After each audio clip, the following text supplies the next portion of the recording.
Just two.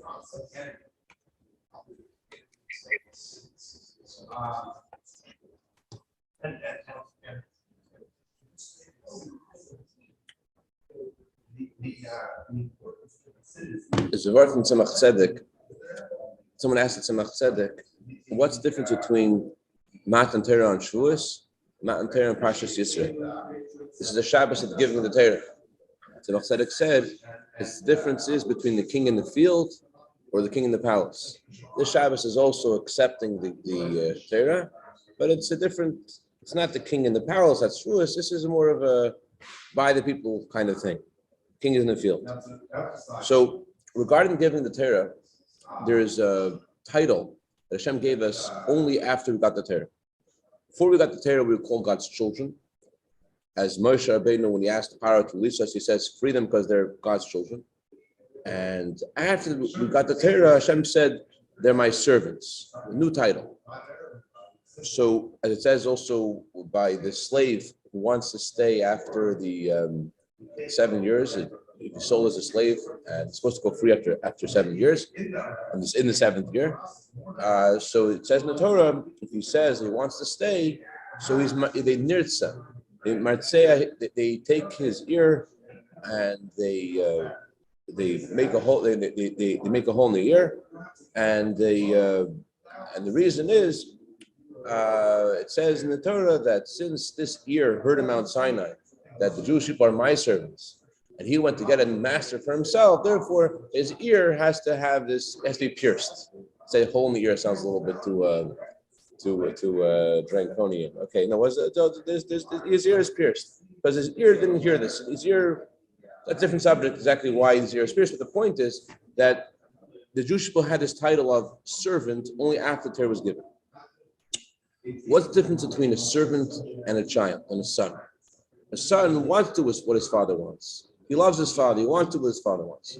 A servant has to do what his master wants. In general, when there's a connection between two parties, two people, and one is higher than the other, there could be two different ways the connection can happen. When there's a father and a son, or a servant and a master, or a teacher and a student, there are two different ways that the connection can manifest itself. One way is that there's an emphasis on the existence of the recipient, like an example of the child, that he feels when he does stuff for his father, he feels fulfilled, he feels happy, he feels joy, he feels pleasure. His existence is present in his service for his father. And then there is a servant to a master. A servant to a master, that the emphasis is that the servant's existence is negated. He's put aside. So in a similar way, when God gave us the Torah, Hashem made us his servants. What's the idea of being a servant? And the surface, the idea of being a servant is you have to listen to what Hashem says. You have to. Like it says in the Torah, the Jewish people stood at the foot of the mountain, and the Talmud explains that they stood at the foot of the mountain, and Hashem put the mountain over their heads and said to them, if you accept the Torah, great. If not, I'm going to force you. So there's an emphasis on being coerced to receive the Torah. That's the meaning of the virtue of bittul. That's the simple meaning. Of course, if you learn the deeper meaning of the mountain, and it says in the Talmud, Hashem put the mountain over her heads like a barrel. And the Chassidic says that the word mountain is associated with love. The idea of a barrel means that there's such a love you can't go anywhere. It's like a love of a mother to a child, where that's my analogy, because you can't help but not love her back. But such a tremendous love, how are you not supposed to? Where are you going to turn? Because you're in the barrel, you can't go anywhere. So, in a similar way, and when Hashem gave us a Torah, he showed us such love, we couldn't not love him back. That's how Chassidus explains a deeper layer of the story. Then the surface of the story is there's a mountain over our heads and says, you've got to do this, you have to, you're forced. So that's the simple point of Hashem putting the mountain over our heads. We should be coerced, we should be his servants. And the question is like this, as Tosfos asks on the Gemara.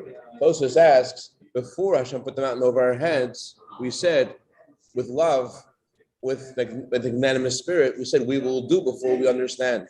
We love this. We want this. We're excited about it. So why is there a need for Hashem to put a mountain over our heads when we're like, yes, give us more? So what did we say? We said we'll do before we understand. So to understand exactly what the additional layer of the mountain over our heads is in comparison to our we will do before we understand, let's dissect first those words, we will do before we understand.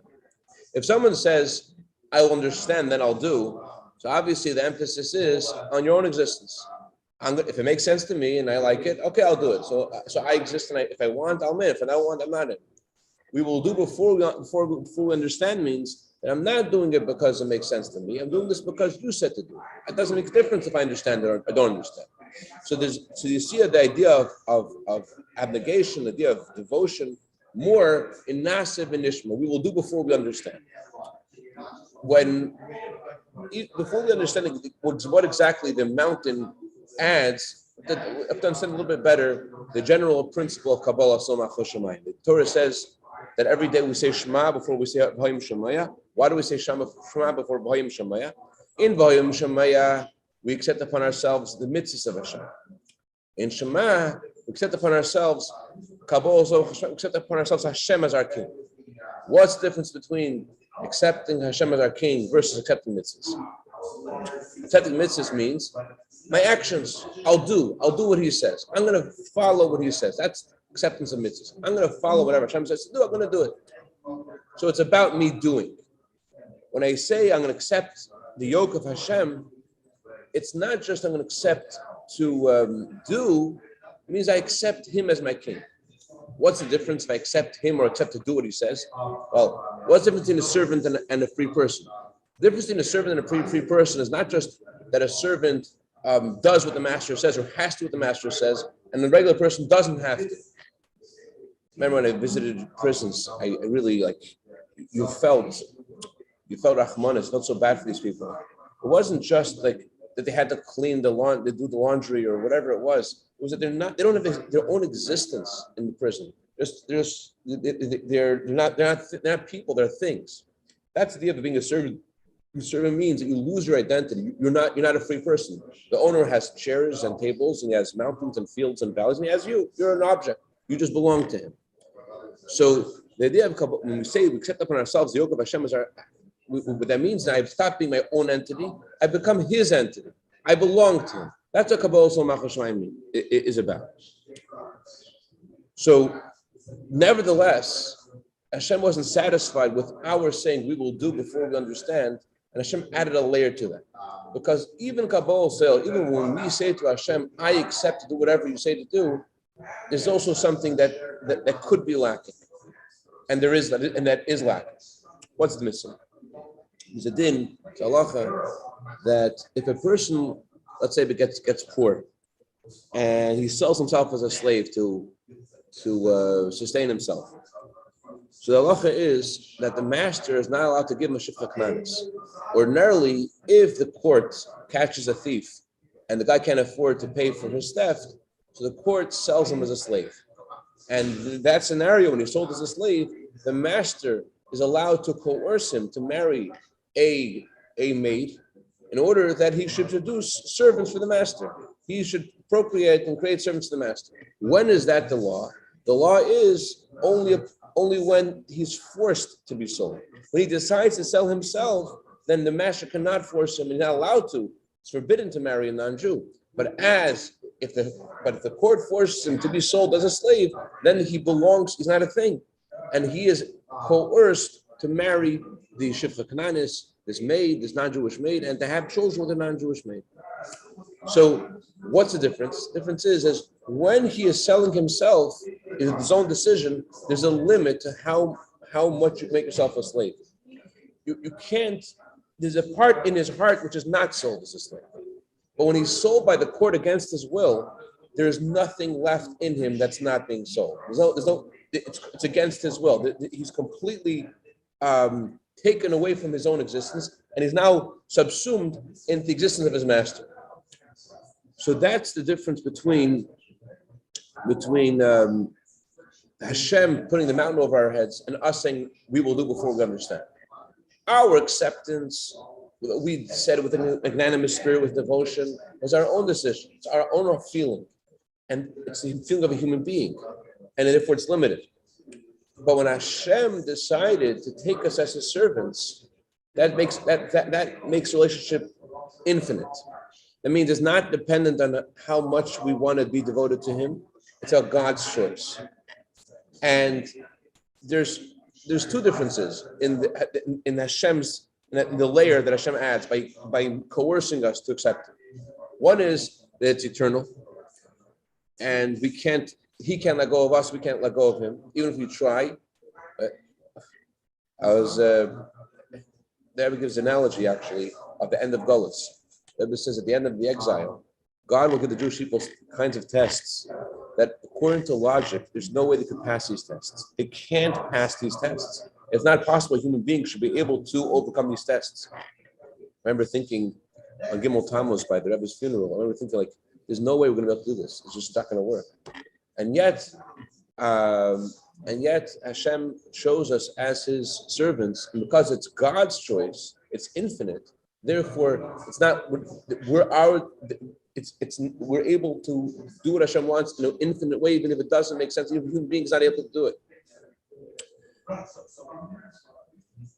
So that's what the pasuk means when it says Jewish people are my servants. The pasuk continues and it says they're my servants. It says the Jewish people are servants for me. They're my servants. What's the second phrase? Jewish people are my servants. They're my servants. What's the emphasis of they're my servants? The reason there's servants, not because they chose to be my servants, they're my servants. I made them servants, not because of their own decision. It is an infinite power in their being my servants because of God's choice in us.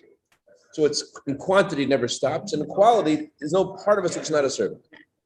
So that even if a Jew's not interested, he doesn't want to, he just can't. Like a person, like let's say, tries not to put on tefillin one day, and if he's used to it, he just can't. The guilt overrides me. So it sounds like we're nebuch. It sounds like we're stuck. So, and it sounds like it doesn't sound so fun. But the truth is that when a Jew says the words in the morning, "Blessed are you, Lord of God, King of the universe, who has chosen us from all nations and given us His Torah," he says it with joy. Thank you for choosing us. We have the Kabbalah Sil, the acceptance of God's sovereignty is with joy, because it's now the first reason why there's joy on the surface, because there's an infinite bond between us. We can't let go. It shows on the depth of Hashem's care to being in this relationship with us. But there's another point I want to emphasize. I never spoke about this concept. He brought a verse: "Rejoice and be happy, daughter of Tzion." And they ever explained that there's three layers of our relationship with Hashem. We have a relationship with Hashem through Torah, through mitzvahs, and through sacrifice, through Mesiras Nefesh. When we have Mesiras Nefesh, that's like a mother. We're giving something to Hashem. When we learn Torah, we're like a sister. We're intimately connected to Hashem. When we accept God's sovereignty, we just do what Hashem wants us to do. That's like a daughter. So when a person is in that state of daughter, when a person is just doing what Hashem wants him because Hashem makes him a servant, so where's the joy? So the Rebbe said the word tzir means a tzaddik, and bas tzir means to be connected to a tzaddik. And by a Jew being connected to a tzaddik, and especially those tzaddikim, who their whole essence is to reveal godliness to Jewish people, like the Rebbe said, like the previous Rebbe, which is coming from Yitzhak, the whole essence of the previous Rebbe is to reveal godliness to those who are connected to him, those who have any, or even have some shaykhs to him, some they're in the any kind of connection. His essence is to reveal Hashem to them. So by having connection to a tzaddik, and especially those kind of tzaddikim, that allows us to have simcha, not just have simcha, but also to get the good stuff. To have simcha in a way that it says that by having connection to a tzaddik, that brings you to have a blessing, that you have access to your children, you have health, you have parnasa, you have joy, not just joy because of Hashem is doing what Hashem wants you to do, but Hashem gives us reason to be happy in a physical, manifest sense. And not, in other words, when they're phrasing it, it's not like a bracha. I'm saying this is the way it works. The connection that you have to a tzaddik makes you have joy in your Judaism, and not just in your Judaism, but Hashem takes away the concealments of godliness, and that you feel simcha in your children, in your parnasa, in your nachas. Hashem gives you good stuff. You feel abundance and all the good things. And the main thing is Mashiach Tzidkeinu we need to have, But Chas Hashem, before Mashiach, as Mashiach is delayed, the connection of tzaddik brings bracha in all areas of life. Any questions or comments, Zev? No questions or comments? No. Geschmack. Can I pick you up today for Mincha? I'll let you know. Let me know. Zaygus have a great day.